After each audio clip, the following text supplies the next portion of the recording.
మీకు ఒక చిన్న ఉదాహరణ చెప్తా.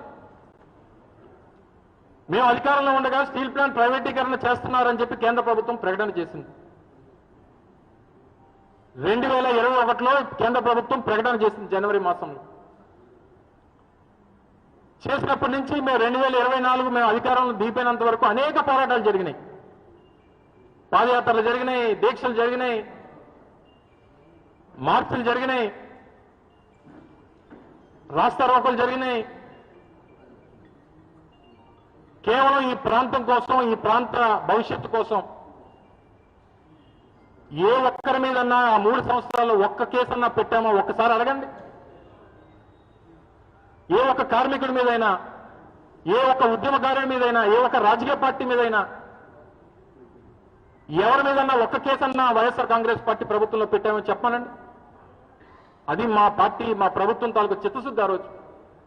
ఎందుకంటే ఈ రాష్ట్రం కోసం, ఈ రాష్ట్ర భవిష్యత్తు కోసం, ఈ ప్రాంతం కోసం 32 మంది ప్రాణాలు బలిగొని సాధించుకున్నటువంటి విశాఖ ఉక్కు కోసం జరుగుతున్నటువంటి పోరాటంలో ప్రభుత్వంగా మనం కూడా భాగస్వామ్యం కావాలి. కేంద్ర ప్రభుత్వాన్ని మీద ఒత్తిడి తీసుకొచ్చేటువంటి దాంట్లో మన పాత్ర కూడా ఉండాలి అని చెప్పి ఆ రోజు మా ప్రభుత్వం ఆలోచన చేసింది. ఆ పోరాటంలో భాగస్వాములయ్యాం. ఆ రోజు నేను చేసినటువంటి దీక్ష కూడా రాష్ట్రం కోసమే, ఈ ప్రాంతం కోసమే, ఈ ప్రాంతానికి ఇచ్చినటువంటి హామీ కోసమే, ఈ ప్రాంతంలో ఉన్నటువంటి 5 దశాబ్దాల కళ కోసమే మేము కూడా పోరాటం చేశాం. కానీ ఆ రోజు మా మీద అక్రమంగా కేసులు పెట్టారు. ఆ కేసులు పడినటువంటి శిక్ష 6 నెలల జైలు శిక్ష. కానీ ఆ రోజు అదే వేదిక మీద నేను చెప్పా.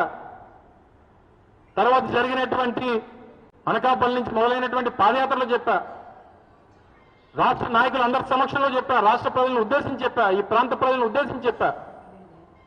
విశాఖ కేంద్రంగా రైల్వే జోన్ సాధించుకునేటువంటి దానికోసం రైలు పట్టాల మీద నా తలకాయ పెట్టైనా సరే ఈ ప్రాంతానికి రైల్వే జోన్ సాధిస్తామనేటువంటి విషయాన్ని చెప్పడం జరిగింది. ఆ రకంగానే సాధించుకున్నాం. ఇదేదో నా ఇంట్లో కోసమో, నా కుటుంబ సభ్యుల కోసమో, నా రాజకీయ పార్టీ కోసమో చేసినటువంటి పోరాటం కాదు. ఈ ప్రాంతం కోసం, ఈ ప్రాంత భవిష్యత్తు కోసం, ఈ ప్రాంతంలో ఉన్నటువంటి నిరుద్యోగ యువత కోసం, ఉద్యోగాల కోసం ఇతర రాష్ట్రాలు వెళ్తుంటే వాళ్ళని ఏ రకంగా మన కురవాళ్ళని, మన యువతి యువకుల్ని ఇబ్బందులు పెడతా ఉన్నారో చూసినటువంటి వ్యక్తిగా, జోన్ వస్తే ఆర్ఆర్బి ఏర్పాటు అవుతుంది, ఇక్కడే మన వాళ్ళు పరీక్షలు రాయొచ్చు, వారికి ఏ రకమైనటువంటి ఇబ్బందులు ఉండవు అన్నటువంటి ఆలోచనతో చేసినటువంటి పోరాటాలు.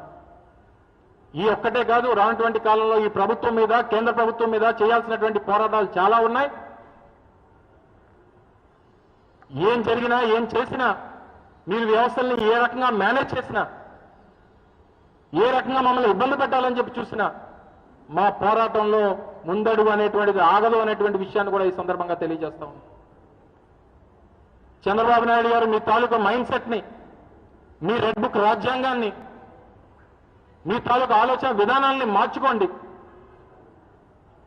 రాష్ట్రానికి ముఖ్యమంత్రి అంటే ఒక 28 గ్రామాలకో, ఒక ప్రాంతానికో ముఖ్యమంత్రి కాదు. రాష్ట్రంలో ఉన్నటువంటి 26 జిల్లాలకి, అన్ని ప్రాంతాలకి మీరు ముఖ్యమంత్రి అనేటువంటి విషయాన్ని గుర్తుపెట్టుకోండి. అన్ని ప్రాంతాలు అభివృద్ధి చేయాల్సినటువంటి బాధ్యత మీ మీద ఉందనేటువంటిది గుర్తుపెట్టుకోండి. ఇది మీ కుటుంబ వ్యవహారం కాదు, మీ రాజకీయ పార్టీ వ్యవహారం కాదు.